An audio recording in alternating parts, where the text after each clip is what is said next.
What does it teach us about life in paradise?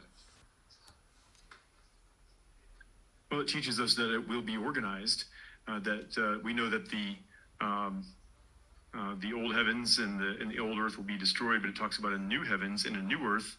And we know that talks about a government. So obviously Jesus' kingdom is going to oversee, and it's not going to just kind of be a free-for-all of everybody doing what they want, but it will be organized to the benefit of all. Yep, very good. If you think about Jehovah's organization right now, what are we organized, and how wonderful are we organized? I must always say, in worldwide brotherhood, organized in congregations, in districts, right?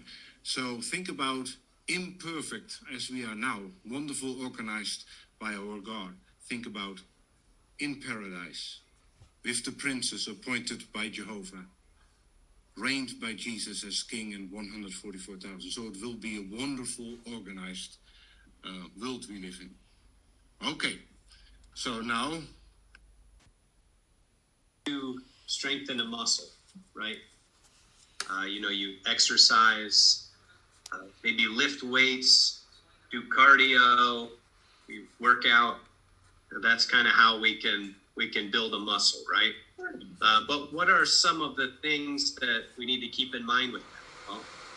Well, it has to be regular. It has to be consistent. In order that you can't just lift weights one day and then hope to build a muscle. So that may seem easy, right? We know how to do it. Well, how do you strengthen confidence? That's kind of like an abstract idea, right? How would you strengthen confidence? And not just you alone. If you're parents working as a team together, how would you strengthen your family's confidence in Jehovah's organization? So that's what we're going to talk about this evening. And you'll see that some of the ideas when it comes to strengthening our muscles, well, they overlap with this idea of how we can strengthen our family's confidence in Jehovah's organization. Turn with me to Psalm 48. We're going to look at 12 and 13 and see what we can learn from these two verses about how to strengthen our family's confidence in Jehovah.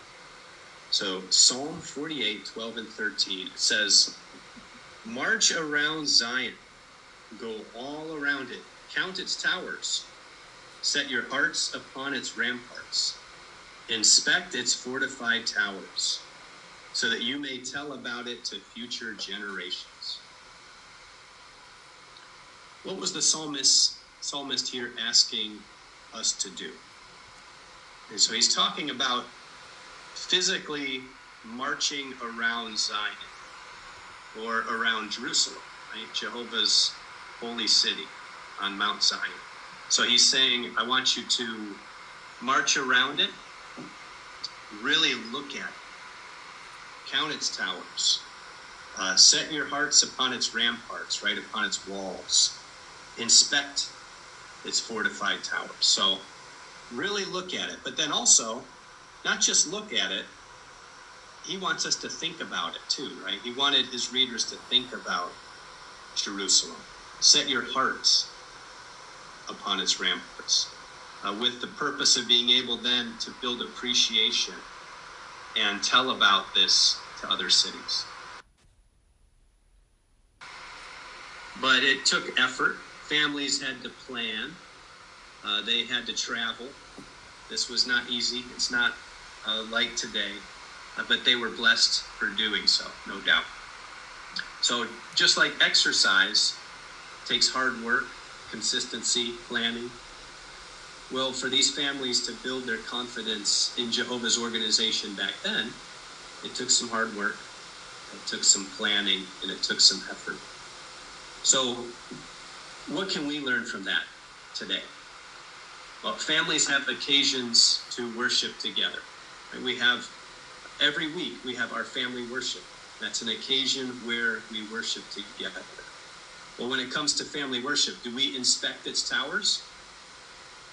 Do we set our heart upon its ramparts? Do we take it seriously? Do we all have an active share Is it well thought out and planned? You know, these are things that we can do together that will build confidence in Jehovah's organization. If it's regular, well thought out, and we all have a share in it, that's an occasion where that worship will do just that. We have conventions, another chance very similar to the Israelites to make a special trip somewhere and worship together, an opportunity to build confidence. For pure worship. Not that Bethel is the center for pure worship today, but wouldn't that be a special occasion or a special trip as parents that you could plan for your family? Have you ever been to one of the branch offices of Jehovah's Witnesses? Even if you have, now there's even new features that probably none of us have had a chance to partake in, right? There's a whole new visitor center at Patterson that we could take a look at, and that would be encouraging for our family. No doubt if you saw that firsthand, and we saw how special of a place that is, that would build confidence that Jehovah is definitely blessing his people and his organization. What about this? Can we teach our children the history of Jehovah's organization? That will build their confidence that Jehovah is using this people. There's a section in our video library. If you go to videos on jw.org, search up our organization, and then history is one of the topics underneath it. There are 32 different videos that talk about the history of Jehovah's organization. Can we make that a family worship project? That would definitely build our appreciation. We can have the picture pulled up. We see that the family here is doing just this. The upper left corner, the father is teaching his son from the organized to accomplish our ministry book, which explains how the organization functions. Perhaps they're watching one of the videos under history, our organization, in the top right. They're definitely visiting one of the branch offices in the bottom right. And then it looks like on the bottom left, the mother is sharing something interesting from one of our yearbooks with her daughter. And what does she have right there in front of her? Well, that's the Proclaimer's book. And that shares the modern day history of Jehovah's organization, building confidence in Jehovah's organization. So you can pull the picture down. That's how we do it, right? But let's read verse 14. We've read 12 and 13 in Psalm 48. Let's read verse 14 to see what else is required of us. Verse 14 says, "For this God is our God forever and ever.